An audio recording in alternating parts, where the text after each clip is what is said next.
Hello everyone, welcome to the 21th lecture of signal system video series.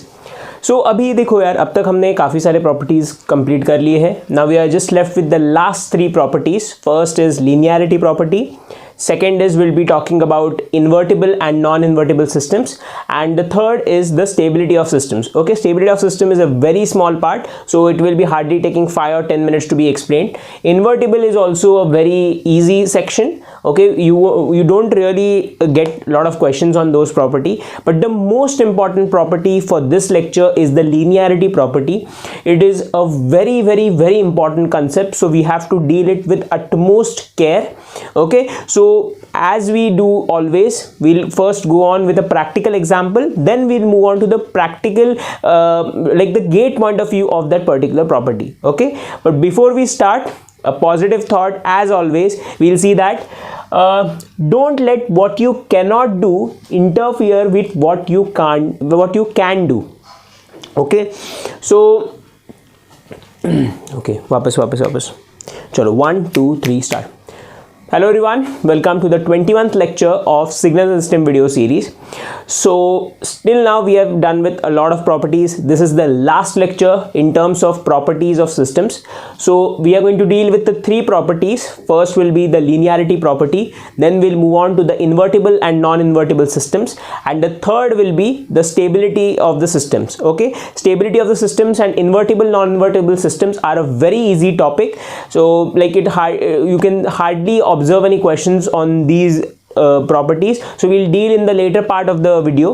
But the most important property is the linearity of the systems. Okay, so the next module, that is the LTI systems, is completely based on this property, so we have to deal it with utmost care, and we'll go in the similar manner as we have done with the previous lecture, that we'll first discuss a practical example and then we'll move on to the gate approach of that systems. Okay, so before we start, a positive thought as always.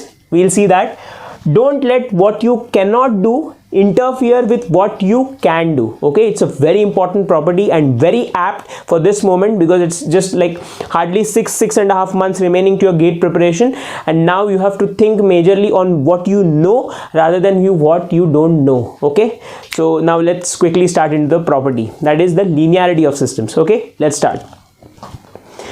So we see a box here as always. Okay, this box is our best friend. The box says think outside the box, right? So we'll quickly start into this. So हम RC circuit को काफ़ी time से deal कर रहे हैं. इस property को पढ़ने के टाइम पे भी हम RC सर्किट का ही यूज़ करेंगे. ओके, ताकि एक बहुत ही अब आपका जो अप्रोच है RC सर्किट को लेकर वो काफ़ी ज़्यादा चेंज हो जाएगा. काफ़ी सारी नई चीज़ें आपको सीखने को मिली है इस RC सर्किट के through. Okay, so let's see here. So देखो, ये हमारा एक रेजिस्टिव पार्ट है, ये हमारा एक कैपेसिटिव पार्ट है, right? This is your C net, this is your R net. Correct बात है, फाइन. सो इनपुट साइड पे we provide as input V in. So ये दो जो टर्मिनल्स है, this is my terminal A, this is my terminal B है, and इस point को मैं यहाँ पे जोड़ देता हूँ आगे. This is my terminal C, this is my terminal D. Correct. So across the terminal C and D we measure the VC of T. Correct. So यहाँ पे VC of T का ग्राफ बनने वाला है after all. Correct. So this is VC of T. Correct. ये हमें मिलता है with respect to time का ग्राफ है ये, और यहाँ पे इनपुट वोल्टेज होता है जो हम यूनिट स्टेप ही जनरली दे रहे हैं यहाँ पे. Okay, because that's a bounded input. Fine. So यहाँ पे V in of T का ग्राफ बनेगा. So this is with respect to time t. देखो ये v in है ऑफ t. करेक्ट बात है, फाइन. अब देखो, सो अभी हम शुरू कर रहे हैं लीनियरिटी प्रॉपर्टी के साथ. लीनियरिटी प्रॉपर्टी क्या होता है या लीनियर सिस्टम्स क्या होता है, मैं पहले से आप लोग को नहीं बताऊंगा.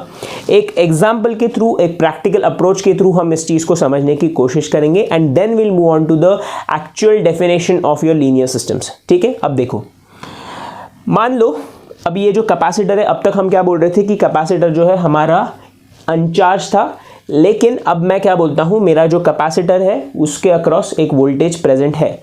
सो कितना वोल्टेज है? I will say that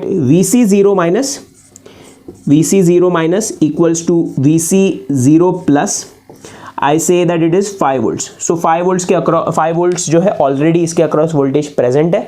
okay, ये जो वीसी ऑफ टी मैं यहाँ पे ड्रॉ करूँगा वो एक सिर्फ ट्रांजिएंट, मतलब जब आप इनपुट अप्लाई करोगे उसके बाद मेरा कैपेसिटर कैसे चार्जिंग ऑपरेशन परफॉर्म करता है, मैं सिर्फ उसी चीज़ को यहाँ पे प्लॉट करूँगा। और एक डीसी वैल्यू जो है वो 5 वोल्ट्स ऑलरेडी प्रेजेंट है, वो हम डायरेक्टली बाद में इक्वेशन में ऐड कर देंगे। ठीक है, मैं पहले से आप लोग को बता रहा हूँ कि क्या होने वाला है। सो क्वेश्चन आप मत पूछना कमेंट्स में कि सर आपने डायरेक्टली ऐसे ग्राफ क्यों निकाला है, जैसे पहले में जनरली हम निकालते हैं कि 0 से क्यों स्टार्ट हो रहा है इसका वोल्टेज। वो 0 से इसीलिए स्टार्ट करेगा बिकॉज ये 5 वोल्ट को मैं बाद में ऐड करने वाला हूँ। ठीक है, सो आपको कोई कंफ्यूजन ना हो इसलिए मैं पहले से ये चीज़ बता देता हूँ। अभी मान लो केस नंबर 1 पकड़ो आप। केस नंबर 1 है मेरा कि यहाँ पे मैंने एक यूनिट स्टेप दे दिया। सो इसकी वैल्यू 1 वोल्ट के बराबर है। इसका मतलब वीसी ऑफ टी का जो स्टेडी स्टेट पे वैल्यू होगा वो कितना होगा, 1 वोल्ट के हिसाब बराबर हो जाएगा। ठीक है, बात क्लियर। और ये जो चार्जिंग एक्सप्रेशन है वो दिखने में कुछ इस तरह का होता है, ये चीज़ हम जानते हैं। फाइन, स्टेडी स्टेट पे वो 1 वोल्ट को रीच कर जाएगा। इट्स अ स्लोली चार्जिंग वाला इक्वेशन हमें पता है। सो ओवरऑल अभी वीसी ऑफ टी का जो टोटल अप्रोच जो है वो कितना हो जाएगा, VC of T will be, ये 5 वोल्ट्स तो ऑलरेडी होगा ही बिकॉज जब इनपुट मैंने अप्लाई नहीं किया हुआ है तो वीसी ऑफ टी कितना वैल्यू होगा, 5 वोल्ट्स के बराबर। सो दैट विल बी 5 प्लस, क्योंकि इसकी पीक वैल्यू 1 है तो चार्जिंग एक्सप्रेशन आप आई होप आप लोग को पता है, 1 times of 1 minus e powered minus t by tau. Correct, ठीक है, ये बात है। फाइन, ये समझ में आया ना आप लोग को, ग्रेट। सो ये हो गया हमारा केस नंबर 1। फाइन, अब देखो इसको मैं 1 हटा के, ये केस नंबर 1 जो था मेरा, इस 1 को हमने बोल दिया कि इट्स 1 वोल्ट। अभी मैं क्या बोलता हूँ, केस नंबर 2 कंसिडर करता हूँ मैं। देखो केस नंबर 2 में मेरे पास जो इनपुट वोल्टेज है उसकी पीक वैल्यू है 2 volts. So this is my 2 volts, ये है मेरा केस नंबर 2। ठीक है, ध्यान देना। अभी अब ये जो चार्जिंग है इसका स्टेडी स्टेट वैल्यू कितना होगा, 2 वोल्ट्स के बराबर। तो मैं यहाँ पे ड्रॉ कर देता हूँ, this is going to be my 2 volts और उसको चार्ज करने में भी उतना थोड़ा सा टाइम लग जाएगा। So this will be looking something like this. So एक तरीके से आप बोल लो कि ये चार्ज होगा यहाँ पर कुछ अलग टाइम इंस्टेंट पे, तो हमारा ग्राफ है वो कुछ इस तरह से दिखेगा। Fine, okay. सो अभी उसका अपना एक अलग एक्सप्रेशन बनेगा जब 2 वोल्ट्स के जो सेकंड केस का एक्सप्रेशन होगा वो कैसा होगा, देखो 5 वोल्ट्स तो इनिशियली है ही। सो 5 plus 2 1 minus e powered T by tau के बराबर हो जाएगा। ठीक है, फाइन। सो मैं क्या बोलता हूँ कि अगर मैं अभी देखूँ कि दोनों केसेस को अगर मैं ऐड कर दूँ, ठीक है, चलो ठीक है, ये एक बात समझ लो पहले बात कि यार ये जो है 2 अलग अलग एक्सप्रेशंस बनेंगे। ये केस नंबर 1 के लिए बनेगा और ये जो है वो बन जाएगा केस नंबर 2 के लिए। ये क्लियर है? फाइन, यहाँ तक कोई कंफ्यूजन नहीं है। Perfect, great. अब देखो अभी मैं क्या करता हूँ, चलो इसको थोड़ा सा और बड़ा बना देते हैं बिकॉज मैं अभी थर्ड केस भी यहाँ पे लूँगा। So I want the third case to be included here.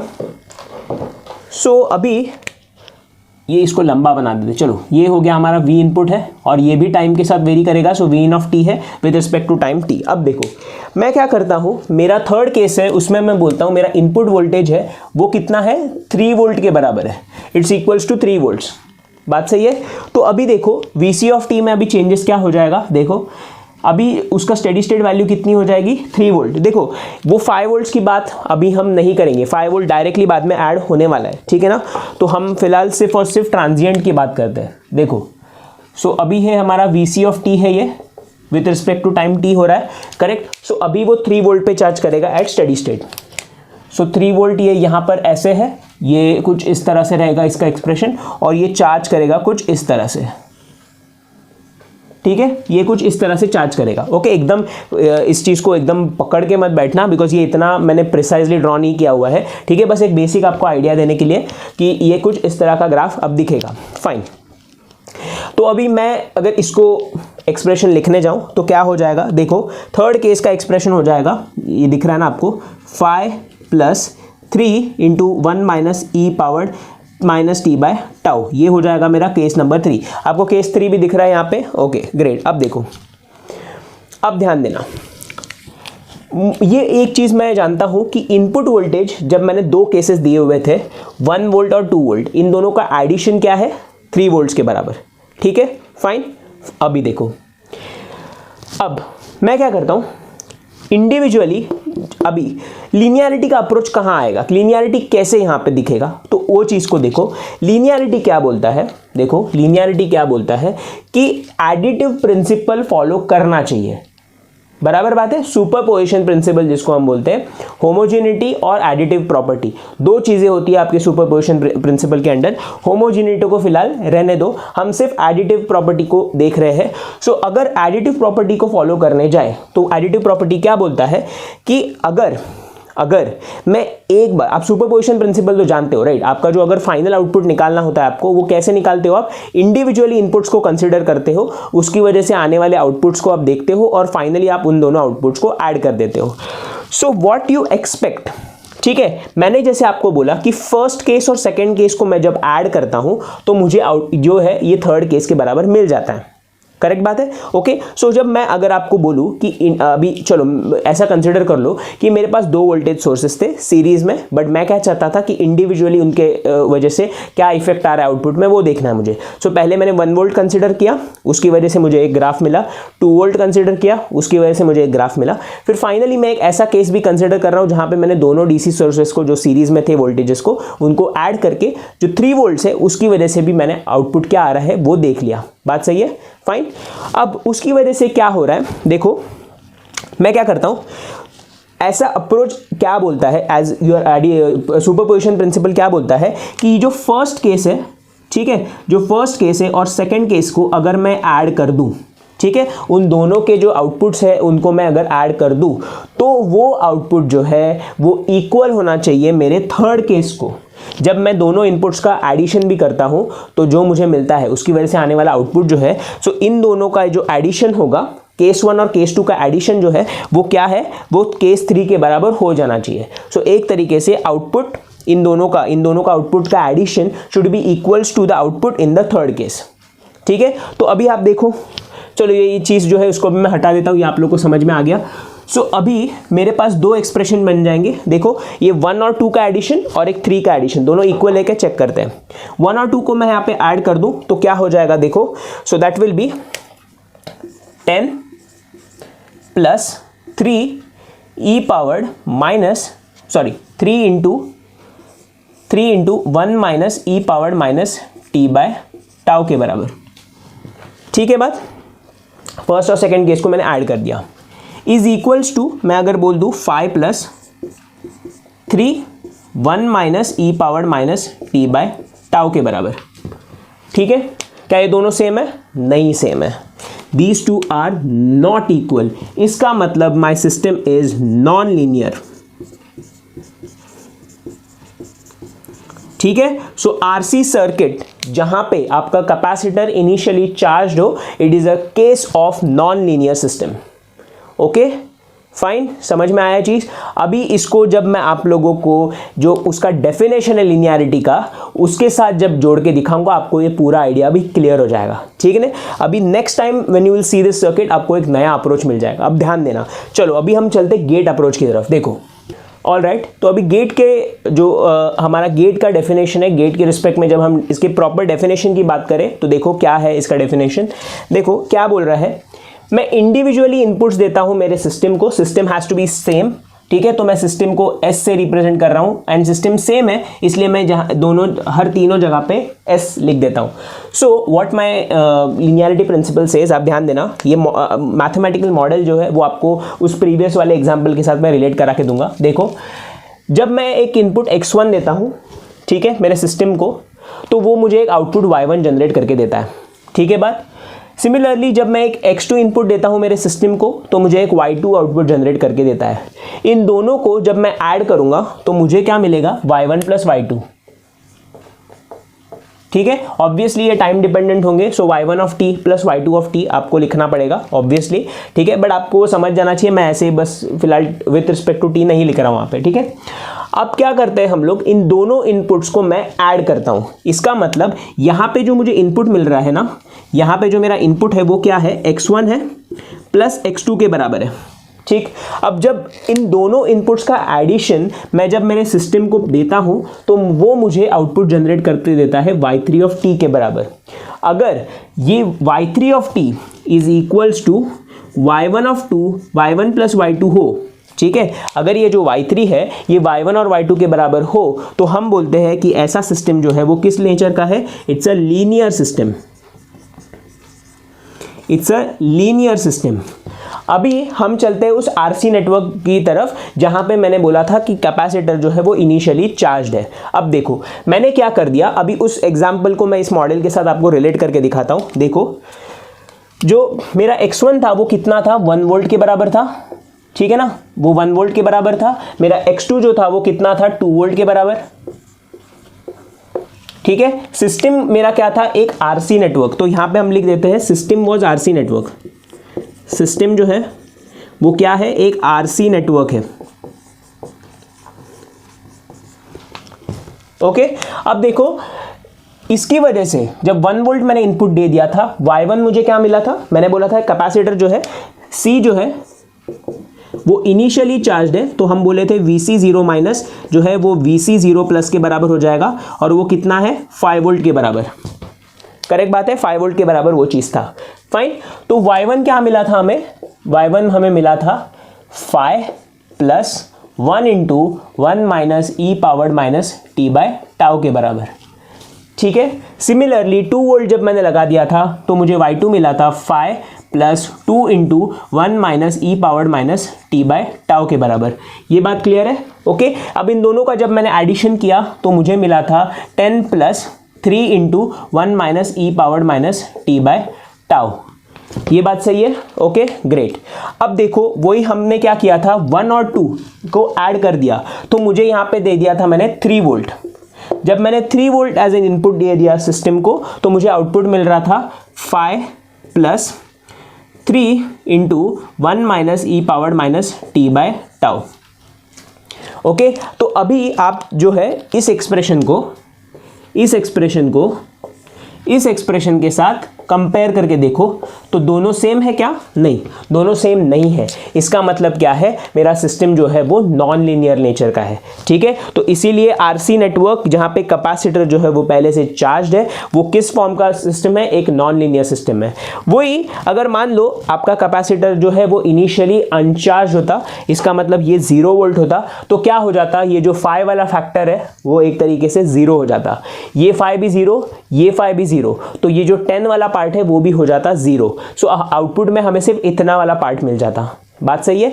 वही ये जो 5 है वो भी 0 हो जाता, तो 3 और ये वाला पार्ट ये दोनों सेम होते, और तब हम बोलते कि इट्स अ लीनियर सिस्टम। तो तब हम बोल सकते थे कि जब आरसी नेटवर्क हमारा, जब कैपेसिटर इनिशियली अनचार्ज हो तो it is a type of a linear system, ठीक है। तो अभी देखो हम, चलो अभी will directly jump into the definition. For a system to be a linear system, it must follow the principle of superposition। इसका मतलब क्या है कि सुपरपोजिशन प्रिंसिपल 2 पार्ट से बनता है, एक होता है होमोजेनिटी और दूसरा होता है एडिटिव प्रॉपर्टी। तो एडिटिव प्रॉपर्टी क्या होता है ये तो आपको समझ में आ गया, होमोजेनिटी बहुत सिंपल होता है, ठीक है। होमोजेनिटी में कोई ज़्यादा नहीं है ये चीज़। देखो होमोजेनिटी क्या बोलता है कि मान लो मैं इनपुट अप्लाई करता हूँ, उसकी वजह से मुझे एक आउटपुट आ जाता है, ठीक है, और उस आउटपुट को अभी मैं किसी एक स्केलर वैल्यू से मल्टीप्लाई कर देता हूँ, ठीक है। लेट्स से यही एग्जांपल ले लो ना, चलो यही एग्जांपल ले लो कि मैं क्या करता हूँ, 1 वोल्ट है, उसकी वजह से मुझे आउटपुट आया ये। अब मैं इस आउटपुट को कोई एक स्केलर वैल्यू 2 से मल्टीप्लाई कर देता हूँ, ठीक है। अगर मैंने उसको 2 से मल्टीप्लाई कर दिया तो क्या हो जाएगा, it will be 10 plus 2 into 1 minus e power minus T by tau, ये हो जाता है, ठीक है। लेकिन अभी अगर मैं इनपुट को ही 2 से मल्टीप्लाई कर दूं, ठीक है, तो 2 वोल्ट, जब ये 2 वोल्ट है ना, क्योंकि इसको 2 से मल्टीप्लाई करो तो यही आ जाएगा, तो इसका आउटपुट क्या है, 5 plus 2 into 1 minus e power minus T by tau है, ठीक है बात, ओके। बट अभी आपको समझ में आएगा कि यार ये और ये एक्सप्रेशन तब सेम नहीं होंगे उस केस में, ठीक है। होमोजेनिटी पे इतना ज़्यादा फोकस मत करो, इंपॉर्टेंट नहीं है, और एडिटिव प्रॉपर्टी ही इंपॉर्टेंट होता है, ठीक है। ये फॉलो हो गया तो समझो कि आपका हो गया, लीनियर सिस्टम होगा ही होगा वो, ठीक है। होमोजेनिटी पे ज़्यादा फोकस मत करो, ये एडिटिव प्रॉपर्टी पे ही हमारा मेन फोकस रहने वाला है, फाइन। सो बस यही था लीनियरिटी के लोग जो एक ये है। अभी देखो एक चीज़ बताता हूँ, लीनियरिटी को लेकर बहुत ज़बरदस्त लेवल में मेरे पास ट्रिक्स अवेलेबल है। वो पूरा एक ट्रिक्स का 10 से 12 पॉइंट्स का एक लिस्ट है। वो लिस्ट अगर आपने एक बारी पढ़ लिया, बहुत सिंपल चीज़ है, आप लोगों के क्वेश्चन जो है ना, लिटरली मैं बता रहा हूँ 20 से 30 सेकेंड में हो जाएंगे, ठीक है। लेकिन कंडीशन है बॉस, अगर वो चीज़ आपको चाहिए ओके तो आप लोगों को थोड़ा सा अभी मुझे लगता है एक तरीके से ज़्यादा कनेक्ट बनाना पड़ेगा हम लोग के साथ। मैं देख रहा हूँ कि कमेंट ज़्यादा नहीं है, होमवर्क जो है आप नहीं कर रहे हो ओके। तो अगर वो ट्रिक्स चाहिए आपको, मैं यहाँ पे लिख ही देता हूँ, ठीक है। मैं आप लोग को एक चीज़ अभी यहाँ पे अनाउंसमेंट जैसा है, देखो अभी ये आप पे ऊपर डिपेंड करता है कि आप कैसा अप्रोच दिखा रहे हो इसमें, ठीक है। आपका रिस्पॉन्स जो है वो बहुत इंपॉर्टेंट है मेरे लिए। सो मैं क्या करूँगा, जो मेरे पास अभी कुछ चीज़ें प्लान्ड है, मैं क्या सोच रहा हूँ कि आप लोगों को ये जो लीनियरिटी है, लीनियरिटी उसके ट्रिक्स के ऊपर एक वीडियो बनाना है, ठीक है। उसके ऊपर एक वीडियो बना दूंगा मैं, ठीक है। कुछ नहीं, छोटा सा है, चाहिए तो मैं PYQs में भी ऐड कर सकता हूँ, चलो नहीं बट PYQs में मैं ऐड नहीं करूँगा क्योंकि मुझे चाहिए कि आप लोग का रिस्पॉन्स अच्छा है, ठीक है। तो उसके ऊपर ट्रिक के ऊपर एक वीडियो होगा। दूसरा जो है मैं सोच रहा हूँ कि मॉड्यूल 1 का पूरा रिविजन एक लेक्चर बना दूंगा मैं, रिविजन लेक्चर बनाने की मैं सोच रहा हूँ ओके। सो मुझे एक पूरा एक तरीके से 30 to 35 मिनट्स में मैं पूरा का पूरा मॉड्यूल 1 आपको रिवाइज करा दूंगा, ठीक है। तो मुझे लगता है ये काफ़ी ज़्यादा अच्छा वीडियो बनेगा। तो इसके ऊपर आप लोगों को चाहिए, ये 2 वीडियोस है जो मुझे लगता है कि काफ़ी ज़्यादा इंपॉर्टेंट होंगे आप लोग के लिए, ठीक है, क्वेश्चंस को सॉल्व करने के लिए। सो अभी देखो मैं आप लोग के लिए एक टारगेट है, देखो एक टारगेट है, अभी हमारा ये कौन सा 21st लेक्चर चल रहा है, करेक्ट। सो ये वीडियो जो है मैं 30th वीडियो तक वेट कर रहा हूँ, ठीक है। मेरे 30th वीडियो तक मैं वेट करूँगा। 30th वीडियो तक हमारे पास अभी टारगेट है कि आप लोग जो है कमेंट्स में मुझे कंटिन्यूसली बताओगे कि ये वीडियो हमें चाहिए, ठीक है। मुझे कम से कम 5 कमेंट्स तो देखने हैं यार, मिनिमम 5 कमेंट्स तो देखने हैं, ठीक है। मिनिमम 5 कमेंट्स कि हमें ये वीडियो चाहिए इसके ऊपर। और मैं आपको बता रहा हूँ 31st और 32nd वीडियो जो होगा वो इसी के ऊपर होगा, ठीक है। ये मैं बना दूंगा 31st वीडियो और ये मैं बना दूंगा 32nd वीडियो, ठीक है ना। लेकिन मुझे थोड़ा आप लोगों से भी रिस्पॉन्स चाहिए okay. We want to increase the subscriber count, we want to increase the likes count, we want to increase the comments count, because मैं चाहता हूं कि एक हमारे साथ हमारा एक अच्छा जो है इंटरैक्टिव सेशन बन रहा है। तो जो भी मैं होमवर्क दे रहा हूं वो भी आप करते रहो। और यार मुझे ना अभी ऑनवर्ड्स राइट फ्रॉम ये कौन सा 21st लेक्चर चल रहा है, correct, this is the 21st lecture. So 21st से लेकर 30th लेक्चर तक मैं चाहता हूं कि मिनिमम मुझे 5 कमेंट्स तो दिखे यार, ठीक है ना। मिनिमम 5 कमेंट्स तो मुझे चाहिए ही चाहिए कि आप लोगों को ये वीडियो में इंटरेस्ट है, तो ही जाके 31st और 32nd वीडियो जो है वो इसके ऊपर बनेगा, वरना कोई और टॉपिक ले जाएगा, ठीक है। छोटा सा काम दे रहा हूँ यार, इतना सा आप कर सकते हो मुझे लगता है, फाइन। तो this is very important okay, ठीक है। तो अभी लीनियरिटी पे हमारा मेजर डिस्कशन हो गया। अब चलते हैं थोड़ा सा गेट पॉइंट ऑफ व्यू से, थोड़ा सा बात करते हैं कि क्वेश्चंस में आपको अगर ये चीज़ इंप्लीमेंट करनी पड़ती है तो क्या करेंगे, ओके।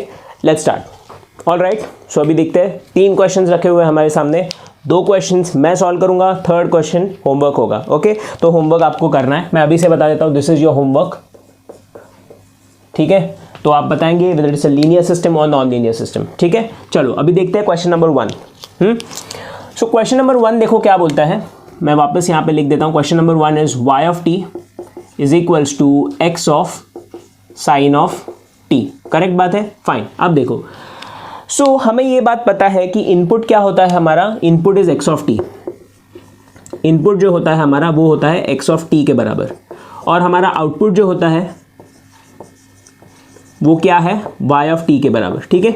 सो अभी इनपुट x ऑफ t है, उसको मैंने एक सिस्टम में पास कर दिया, सिस्टम ने कोई मॉड्यूलेशंस परफॉर्म किए एक तरीके से, क्या देखो क्या किया है, देखो ध्यान से देखना, देखो ये हमारा सिस्टम है, मैं एक छोटे से बॉक्स से रिप्रेजेंट करता हूँ, ये मेरा एक सिस्टम है देखो। सो इस सिस्टम को मैंने इनपुट दे दिया x ऑफ t, ठीक है ना। सो ये मेरा एक x ऑफ t है, और यहाँ पे मुझे मिल गया है x of sine of t।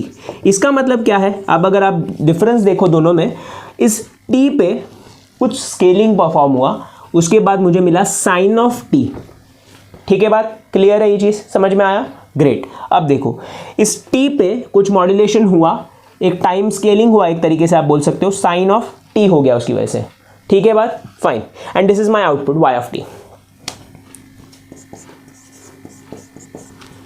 Okay, अब देखो मैं क्या करता हूं कि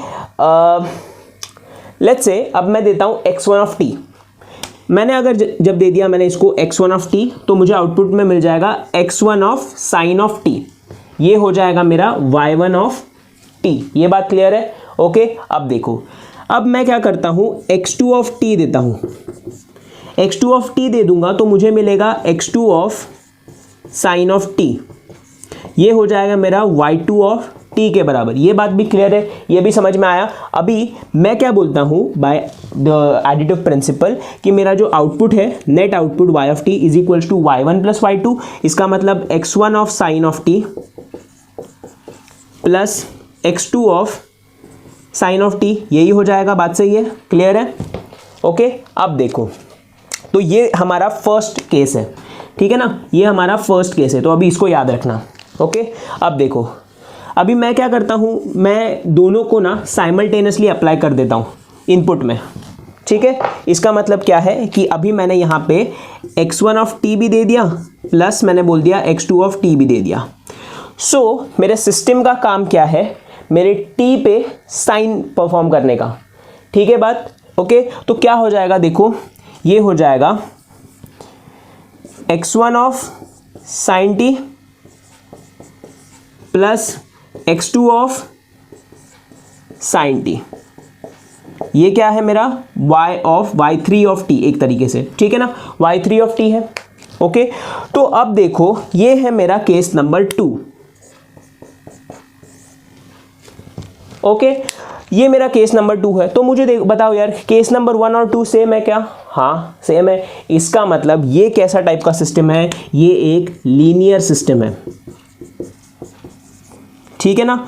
ओके, तो अभी आपको एक समझ में आ गया कि अगर सिस्टम पे टाइम स्केलिंग भी परफॉर्म हो रहा है तो भी लीनियरिटी को उससे फ़र्क नहीं पड़ेगा, ठीक है, फाइन। ऐसे बहुत सारे बढ़िया बढ़िया शॉर्टकट्स है जो आने वाले हैं, बहुत ज़्यादा ज़बरदस्त लिस्ट है वो मेरे पास, लेकिन उसके लिए यार आप लोग को थोड़ा सा एफर्ट डालना पड़ेगा, ठीक है। तो ये जो सिस्टम है ये भी लीनियर सिस्टम है। जो फर्स्ट का आंसर है हमें मिल गया, इट्स अ लीनियर सिस्टम, इसका आंसर है लीनियर।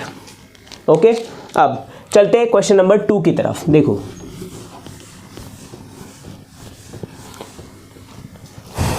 क्वेश्चन नंबर 2 क्या है, देखो y of t is equals to x of t square, another case of time scaling, ठीक है। देखो बट इसको भी कन्वेंशनल वे से समझो पहले तो, कि ये एक मेरे पास सिस्टम है, ठीक है, ये एक सिस्टम है मेरे पास। ओके, अब देखो इस सिस्टम को एक काम करो, चलो इसको ना x ऑफ टी स्क्वायर नहीं, मैं बोलता हूँ इसको x स्क्वायर ऑफ t देता हूँ। चलो थोड़ा सा अलग कर देते क्वेश्चन को, ठीक है ना, ये x स्क्वायर ऑफ t बोल देता हूँ मैं, फाइन। अब देखो क्योंकि दोनों लीनियर है तो लीनियर नहीं, थोड़ा नॉन लीनियर सिस्टम को भी समझते हैं। तो देखो ये जो है इनपुट दे देता हूँ मैं, ये है मेरा आउटपुट साइड, ठीक है। मैं क्या करता हूँ, अभी x1 दे देता हूँ इनपुट में, तो मुझे क्या मिल जाएगा यहाँ पे x1 स्क्वायर ऑफ t, ये बात सही है। वही जब मैं क्या करता हूँ x2 दे देता हूँ तो मुझे आउटपुट में मिल जाता है x2 square of t। Okay, तो नेट आउटपुट क्या हो जाएगा, x1 square plus x2 square, this is equals to my y net, this is my y net, की मतलब x1 square plus x2 square. वही मैं क्या करता हूँ तीसरा केस जहाँ पे मैं x1 प्लस x2 देता हूँ इनपुट में, जब x1 प्लस x2 दे दूंगा, this is my whole input x3, इसको कंसिडर कर लो, ये मेरा x3 है, x3 is equals to x1 plus x2। तो जब मैं इस पैकेज को सिस्टम में दे देता हूं तो इस पूरे पैकेज पे स्क्वायर ऑपरेशन परफॉर्म होगा, क्योंकि सिस्टम क्या कर रही है, मेरे इनपुट को बस स्क्वायर कर देती है। मैं कुछ भी इनपुट दे दूं मुझे स्क्वायर करके मिल जाता है। इसका मतलब समझो कि x3 अगर मैंने इनपुट में दे दिया तो मुझे मिल रहा है x3 ऑफ t का स्क्वायर, करेक्ट बात है। सिस्टम मुझे आउटपुट क्या देती है, x3 ऑफ t का स्क्वायर। x3 ऑफ t क्या है, x1 प्लस x2, तो एक तरीके से हम बोलेंगे ब्रैकेट में x1 प्लस x2 का स्क्वायर, द होल स्क्वायर। तो मुझे बताओ a square plus b square है ये, और ये है a plus b the whole square, क्या दोनों सेम है? नहीं है। इसका मतलब ये क्या है, ये एक नॉन लीनियर सिस्टम है, ठीक है। तो NL मैं लिख देता हूँ शॉर्ट फॉर्म में, so this is going to be an example of non linear system, ठीक है, तो आप लोग को समझ में आ गया अप्रोच कैसे करना है इन चीज़ों को। फाइन, तो थर्ड क्वेश्चन बस यही लॉजिक से करो। आई होप मैंने बहुत ही सिंपल तरीके से आपको बताया है। वापस से फर्स्ट क्वेश्चन सेकंड क्वेश्चन वापस देख लो, आपको एक बहुत डिटेल अंडरस्टैंडिंग हो जाएगा। ओके और वही लॉजिक लगा के थर्ड क्वेश्चन का आप आंसर बताओगे। Question number 3 answer is this thing. Okay and मुझे वो कमेंट्स में भी चाहिए कि यार 5 कमेंट्स मिनिमम मुझे चाहिए। तो अभी आप बोलो आपके दोस्त लोग को भी कि यार कमेंट करो जाके कि मुझे वो वीडियो देखना है, क्योंकि दोनों वीडियोस बहुत ही ज़बरदस्त होने वाले हैं। ओके तो उसके लिए जो है हमें अभी से we have to gear up. Fine, ठीक है। सो बस यही था लीनियरिटी को लेकर। अभी हम नेक्स्ट प्रॉपर्टी की तरफ चलते हैं, that is stability of systems. Okay all right, so अभी हमारा सेकेंड प्रॉपर्टी जो है इस वीडियो के लिए that is the stability system, stability of systems एक तरीके से। सो अभी देखो स्टेबिलिटी 2 टाइप का होता है, एक होता है असिम्प्टोटिक स्टेबिलिटी या दूसरा होता है आपका बीबो स्टेबिलिटी। ओके अभी असिम्प्टोटिक स्टेबिलिटी जो है वो आप लोगों का कंट्रोल सिस्टम्स का पार्ट है। सो अभी हम इसमें ज़्यादा जो है वो जाएंगे नहीं, आप लोग कंट्रोल सिस्टम्स में उस चीज़ को काफ़ी डिटेल में पढ़ने वाले हैं। ओके हमारे लिए मेन कंसर्न होता है BIBO stability. Okay signal systems के पॉइंट ऑफ व्यू से मैं बात करूँ, so BIBO stability is going to be an important thing. So BIBO stability as the name suggest bounded input bounded output. Fine, इसका meaning क्या है, अगर मैं कोई एक सिस्टम ले लूँ, उसको मैं अगर एक बाउंडेड इनपुट अप्लाई कर देता हूँ तो मेरे बाउंडेड आउटपुट मिलने के चांसेस जो है वो बढ़ जाते हैं। If my system itself is unstable nature तो ऑब्वियसली मुझे आउटपुट जो है वो अनस्टेबल फॉर्म का मिलेगा। अब सिस्टम की स्टेबिलिटी कैसे होती है, देखो सिस्टम की स्टेबिलिटी की बात होती है हमारे ट्रांसफर फंक्शन से। So let's say we are talking about your close loop transfer function. So close loop transfer function में हमारे पास स्टेबिलिटी आइडेंटिफाई करने के लिए बहुत सारे मेथड्स होते हैं। फर्स्ट इज योर राउथ-हॉर्विट्ज़ क्राइटेरिया, जिसमें आप जो है आपका कैरेक्टरिस्टिक इक्वेशन लेते हो, पोल्स का पोजीशन चेक करने की कोशिश करते हो। अगर पोल्स आपके RHS में है तो आप बोलते हो कि इट्स एन अनस्टेबल सिस्टम। अगर वो j-ओमेगा एक्सिस पे है तो आप बोलते हो it's a marginally stable system. And अगर LHS पे है so you say that it's a completely stable system. ठीक है, तो पहला approach close loop transfer function से हमें मिलता है कैरेक्टरिस्टिक इक्वेशन, तो वो एक अप्रोच होता है। नेक्स्ट अप्रोच जो है वो जो हम राउथ-हॉर्विट्ज़ क्राइटेरिया का यूज़ करते हैं यहाँ पे। ठीक है, so this basically your RH table.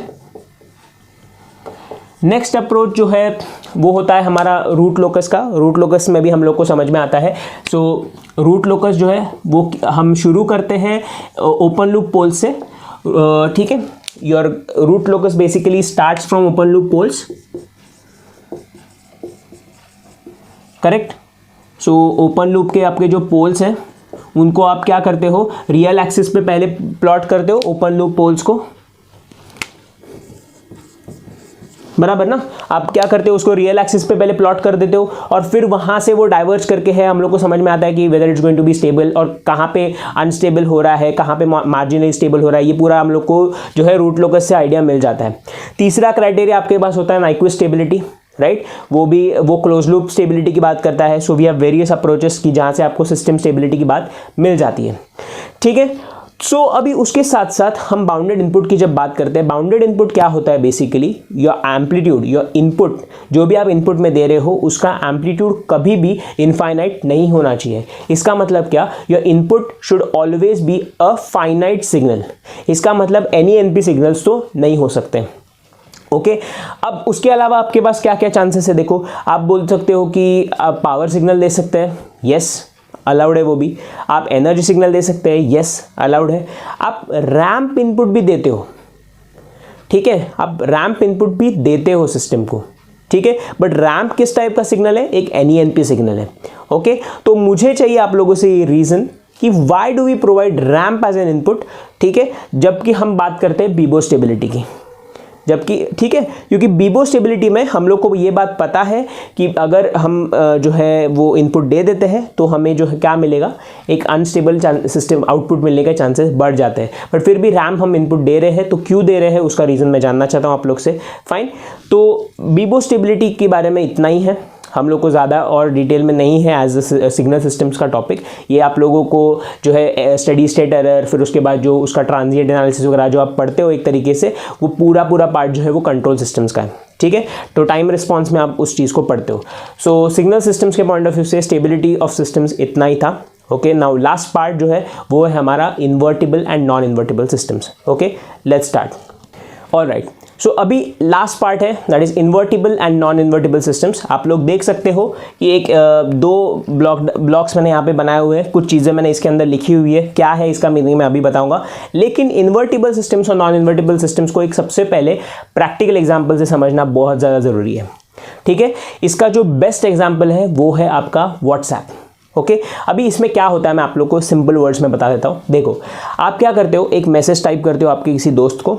Okay, अब वो मैसेज जो है जब वो ट्रांसमिट होता है आपके दोस्त की तरफ, तो वो पहले एक कोडेड फॉर्म में कन्वर्ट होता है, ताकि आपके अलावा कोई और उस मैसेज को, आपके दोस्त के अलावा उस मैसेज को कोई और रीड ना करे। इन जो पैसेज है बीच में, उसका जो कम्युनिकेशन चैनल है, उस चैनल के बीच में उसको कोई और रीड ना कर पाए, इसलिए उसको हम कोड करते हैं, या हम बोलते हैं एन्क्रिप्शन होता है उसके ऊपर, ठीक है। तो एक तरीके से आप देख लो कि आपका मैसेज का जो पाथ है, देखो दिस इज यू, सेंडर है यहाँ पे आप लोग, ठीक है। सो जो सेंडर होता है वो मैसेज जो है वो टाइप करता है, वो जो मैसेज है वो क्या होता है, एनक्रिप्ट होता है, ठीक है। तो एक तरह से उसके ऊपर हम बोलते हैं एनक्रिप्शन परफॉर्म होता है। ओके, वो एक चैनल के थ्रू पास करता है, यहाँ पे डिक्रिप्ट करेगा वो, यहाँ पे उसके ऊपर डिक्रिप्शन परफॉर्म होगा, ठीक है। और मुझे जो का त्यो मैसेज जो है वो रिसीवर की तरफ मिलना चाहिए, ठीक है। ये मेरा रिसीवर है। ओके, अब देखो इसका मीनिंग क्या हुआ। देखो, सेंडर ने लिखा था हाय, ठीक है, सेंडर ने लिखा था हाय। अब उसको कन्वर्ट करने के बाद कुछ XO ट्रायंगल 1 इस फॉर्म में उसको मैंने कन्वर्ट कर दिया, कुछ ऐसे कोडिंग उसके ऊपर परफॉर्म हो गई। अब ये जो कोड है वो इस चैनल के थ्रू पास करेगा, ठीक है। ये कोड जो है वो इस चैनल के थ्रू पास करेगा। डिक्रिप्शन के जब डिक्रिप्शन परफॉर्म होगा उसके ऊपर, तो उसको ये कोड मिलेगा। अब कुछ एरर हो गया, जिसकी वजह से क्या हो गया, कोड में हाई की जगह पे लिख के आ गया बाय। समझ रहे हो आप लोग? तो मतलब हाई का हो गया यहां पे बाय। ओके, तो ये एक तरह से आपका जो सिस्टम है, हम बोल सकते हैं this is not a invertible system, ठीक है। अब वापस देखो, अभी थोड़ा सा इस टर्म्स में हम बात करते हैं, जो हमने ब्लॉक्स बनाए हैं उसके टर्म्स में बात करते हैं। तो देखो, x(t) है, उसके ऊपर सिस्टम ने कुछ एक ट्रांसफॉर्म परफॉर्म किया, कुछ ऑपरेशंस परफॉर्म किए। जैसे हमने बोला कि जो सिस्टम है उसने क्या कर दिया, एनक्रिप्शन कर दिया, तो वो कुछ एक स्पेशल फॉर्मेट में आ गया। तो हम बोलते हैं एनक्रिप्टर का जो आउटपुट है वो मेरा y(t) है। ओके, ये डब्बा जो है, ये XO ट्रायंगल 1, ये जो कोड है मान लेते हैं y(t) है। सो y(t) हम बोलते हैं y(t) is equals to transformation of x(t) के बराबर है। अब इस चीज को मैंने इसको दे दिया, मतलब क्या कर दिया, डिक्रिप्शन परफॉर्म करना है अब मुझे इसके ऊपर। सो डिक्रिप्शन जब करेंगे तो z(t) क्या हो जाएगा, देखो t inverse times of x(t) के बराबर, ठीक है बात। तो क्या हो जाएगा, t इनवर्स तो 1 हो जाएगा। सो x(t) अगर z(t) जो है यहां पे आ जाता है, z(t) is equals to x(t) के बराबर अगर हो गया वो चीज, तो हम बोलेंगे कि ऐसे टाइप का जो सिस्टम है वो आपका इन्वर्टिबल सिस्टम है।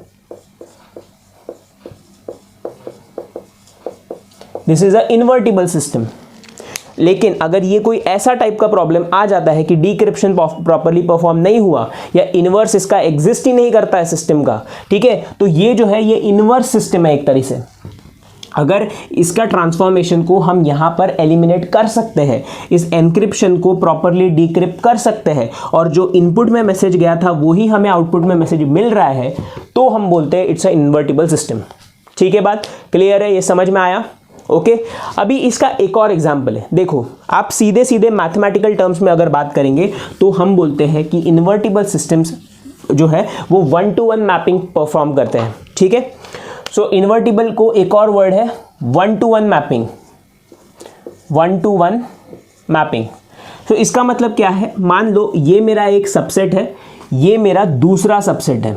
ओके, इसमें है मेरे पास A, इसके है B, इसमें है C, इसमें है मेरे पास 1, 2 और 3। If my A corresponds to 2, my B corresponds to 1 and C corresponds to 3, इसका मतलब हर एक की अपनी एक यूनिक वैल्यू है in both the sets. Set number A है ये, this is my set A and this is my set B. Correct बात है ये चीज समझो। सेट ए की सेट बी में जो रिलेशन है वो यूनिक है, ठीक है, this is a unique relationship. Correct बात है, this is a unique relationship. ऐसे केस में हम इसको बोलते हैं 1-to-1 मैपिंग, और तब जाके आपका सिस्टम जो है वो होता है इन्वर्टिबल सिस्टम। ठीक है, तो एक एग्जांपल, क्लासिक एग्जांपल समझ लो इस चीज में कि इन्वर्टिबल सिस्टम कौन सा है, y of t is equals to x of t। अगर ये फॉर्म का है तो हम बोलेंगे इसको इन्वर्टिबल सिस्टम। तो यहां पे मैं लिख देता हूं I का मतलब है इन्वर्टिबल सिस्टम। वही मैं अगर लिख दूं कि y of t is equals to x square of t है, तो वो हो जाएगा नॉन इन्वर्टिबल सिस्टम्स। क्यों, समझो नॉन इन्वर्टिबल क्यों होगा, ध्यान से समझना इस चीज को। देखो मैं क्या करता हूं, लेट्स से मेरा जो सेट नंबर ए है ना वो है मेरा इनपुट का सेट, और सेट नंबर बी जो है वो मेरा आउटपुट का सेट है। मैं यहां पे लिख देता हूं -1 0 +1। ठीक है, इनपुट का स्क्वायर करना है मेरे सिस्टम का काम, तो इसका स्क्वायर जो है -1 का स्क्वायर कितना है 1, 0 का स्क्वायर कितना है 0, 1 का स्क्वायर कितना है 1।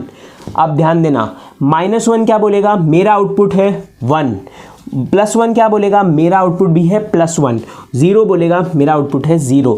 इसका मतलब क्या हो रहा है, दो इनपुट्स का एक ही वैल्यू है आउटपुट में, दो inputs many to one mapping हो रहा है। देखो many to one mapping, so 1 to many या मैनी टू वन मैपिंग का केस हो तो हम बोलते हैं it's a non invertible system.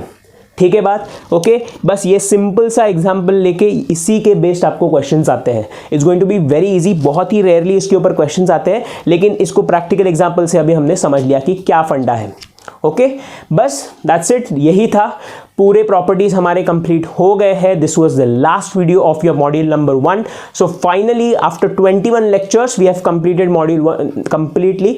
Theory part उसका कंप्लीट हो गया है। अब जो बस हार्डली एक ही लेक्चर में कोशिश करता हूं मैं कंप्लीट कर दूं पास्ट ईयर्स क्वेश्चंस, ताकि पूरा का पूरा पार्ट जो है वो कंप्लीट हो जाएगा। अब एक वीडियो जैसे मैंने आपको प्रॉमिस किया है कि मॉड्यूल 1 का पूरा रिवीजन, लेकिन वो कौन सा वीडियो है, 30 सेकंड वीडियो। कब आएगा, अगर आप लोगों की विश है तो, अगर आप लोगों ने इन्वॉल्वमेंट दिखाया तो। ठीक है बात, फाइन। तो बस यही था इस वीडियो के लिए। Will see in the next video. Thank you.